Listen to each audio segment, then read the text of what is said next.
Yeah, so as I said, like I had pretty much explored the city and was starting to think about the Conurbano. That was the end of 2017.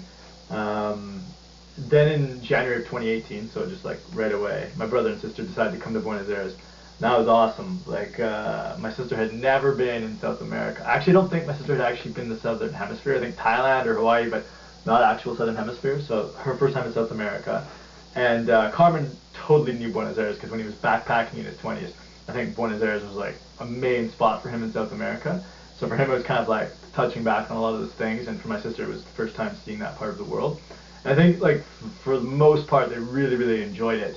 One of the things was like for me, I saw this as an opportunity. So like they're coming for vacation, but for me, I was like, no, like I mean, I'm living here, so I want them to get a sense of my sense of this place. And like for me, one weird thing I have like in my mental frame is my sense of a place is very connected to the map. So as I told you, by the end of 2017, I felt like I'd pretty much mapped out the city.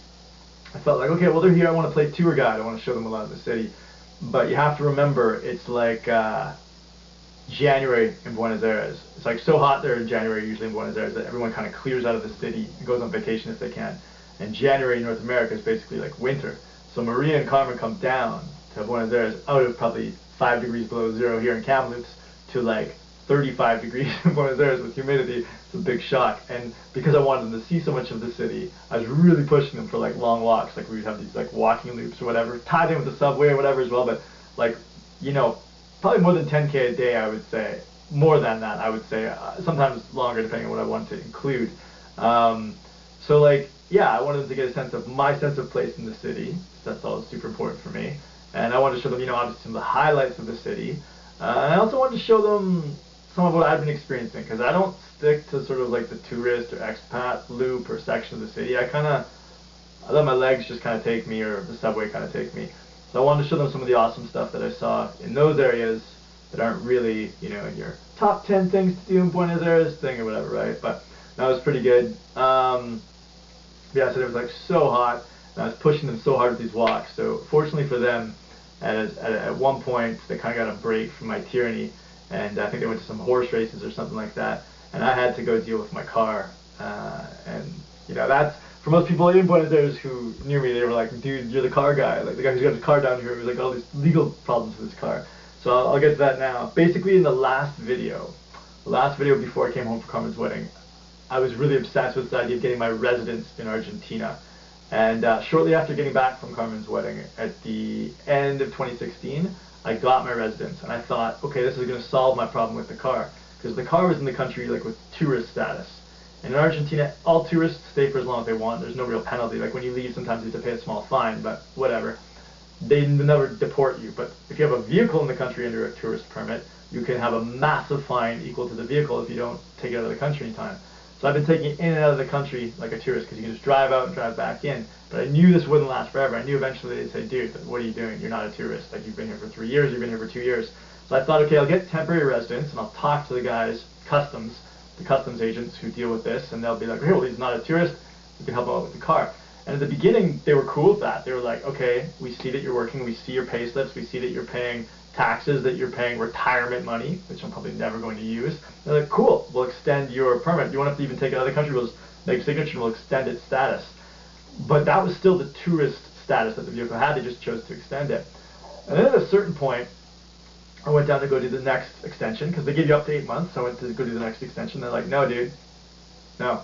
And I don't know if it was just that they were like tired of me, or that I'd moved the parking location of the vehicle from within their jurisdiction, within Buenos Aires jurisdiction, in Pacheco, which is close to the city, out to where my landlord lives. The car was parked at his sister's house in Bragado, which was outside of Buenos Aires jurisdiction for the customs agents there. Or if it was just they were tired of me. I think it was a combination of the both. But they're like, no, like you need to take your car out of the country. And I'm like, what, dude? I'm working, I'm paying taxes. I'm not going to drive home right now. It's like the middle of the school year. Like, what do you want me to do? Leave it in another country? And they're like, I can't do that. And they're like, no, it's your problem. You figure it out. And I was like, oh my God. So, fortunately, they weren't totally hardline. Like, they said they wouldn't help me, but they said, Bruno, because your car is not in our jurisdiction, you can try the office, the customs office that has jurisdiction over that in the province in Campana. They'll probably tell you the same thing we're telling you, but you could try it. So I'm like, okay. So I go to this office in Campana, take a train out there, and I explain my situation to them. I kind of bend the story a bit. I didn't say that the guys in Buenos Aires said I couldn't do this anymore. I just said, they said I had to talk to the office in Campana because the car's parked in Bragado, and Bragado is not the jurisdiction of the city guys, so they had to talk to the Campana office. And Campana was cool. They said, okay, well, even rather than you even having to bring your car here for us to see it, we've got a guy named Juan who's near Bragado, Chivilcoy, and he'll go to the house where your car's parked, make a note that it's really there and everything like that. And once he's done that, it's cool. So sweet. So I got 3 more months for the car. I mentioned 8 months earlier, but they can, your tourist permit, 3 months. Vehicle, oddly enough, sometimes 8 months, which is totally screwy. But Campana played safe. They gave the car 3 months. Everything was cool. So Carmen and Maria come to Buenos Aires, and I'm thinking, okay, I'm going to go get another extension from the office in Campana. I go to the office in Campana, they're like, nope, we talked to the office in Buenos Aires, you need to take this car out of the country and drive back in and do it the way you used to do it to renew the permit. I'm like, okay. So I was thinking, man, every time I go to that border and keep doing this, like, I'm risking them being like, no, you can't come back in with this car. You've been here for like so long as a tourist or whatever. At this point, I wasn't a tourist anymore. At this point, I was a resident, but I was like, okay. So I followed what they said, and Maria and Carmen were in Buenos Aires, and I went out to Fray Bentos, where I usually cross, and I get there, and the head guy says, you're not a tourist. And I said, yeah, but like I talked to the people, and he's like, no. He's like, do you have your passport with you? I said, yeah. He said, take your passport over to that girl right there and get her to stamp it. Put your resident card in your pocket. So I do that. He comes back and says, okay, now you're a tourist. So when do you want to come back to Argentina? I was like, well, my brother and sister are there right now. They're visiting from Canada. I'd like to come back tonight. And he's like, the universal sign for propina, bribe, like bribe me. And I was like, well, how much? And he's like, you tell me. And there was a bit of a confusion, but I told him I didn't have US dollars, and I said 1,000 pesos, which is hardly anything. And I guess he heard 2,000, so he said, okay, when you come back, go over there, after midnight, come back, and talk to that guy, and make sure you have the money. So I was like, okay. So I leave, and I'm kind of freaking out here, because now I'm in Uruguay, and I'm like, I hope this works. So I drive back in after midnight, and I got my money ready and everything like that, and there's a different guy there. There's not the guy I talked to, there's not the guy he told me to talk to, there's another guy. He's like, no. I didn't even say anything about what I was doing. He's just like, no, you can't.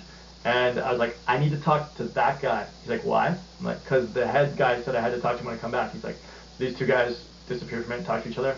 The one guy who told me no disappears entirely. The other guy does the paperwork, brings the envelope over, like, slip the money underneath, and then like is like, you can't tell anyone about this.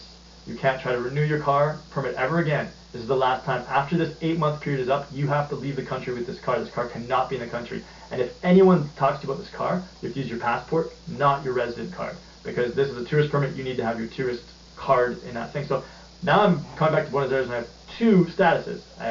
I'm a tourist, and I'm a temporary resident. And obviously that's not legit, but somehow the whole time I was in Argentina, like, that didn't play into the thing. They never had in their system be like, what are you or what are you not? They just let it roll. So I get back to Buenos Aires and I hang out with Carmen and Maria for another couple days after all that crazy stress. I was so stressed when that dude said no. Like, I was just like so. This whole thing with the car was super stressful for me, but that was one of the peak stress moments. So I get back to VA, hang out with Carmen and Maria for a couple more days, show them a couple more things, and then it was time to head into summer after Carmen and Maria left in the middle of January.